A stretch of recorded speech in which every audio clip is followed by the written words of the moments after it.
শহীদ স্মৃতিস্তম্ভে এবার TikTok video বানিয়ে তুমুল সমালোচনার মুখে পড়েছেন আলোচিত ইউটিউবার আশরাফুল আলম ওরফে হিরো আলম ও তার সঙ্গী রিয়ামণি।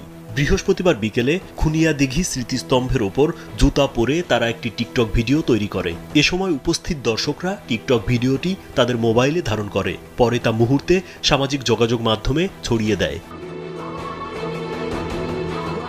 জানা যায়, ঠাকুরগাঁওয়ের রানী শঙ্কৈল উপজেলার নেকমরদ ওরস মেলায় রাজমণি সার্কাসে নাচ গান করতে গিয়েছিলেন হিরো আলম ও তার সঙ্গী রিয়ামণি। পরে রানী শঙ্কৈলের মুক্তিযুদ্ধের স্মারক খুনিয়াদিঘি শহীদ স্মৃতিস্তম্ভে টিকটক ভিডিও বানান হিরো আলম।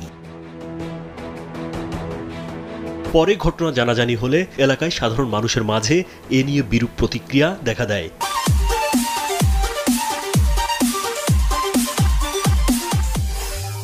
এলাকার বীর মুক্তিযোদ্ধারা তীব্র ক্ষোভ প্রকাশ করেন। এ ব্যাপারে বীর মুক্তিযোদ্ধা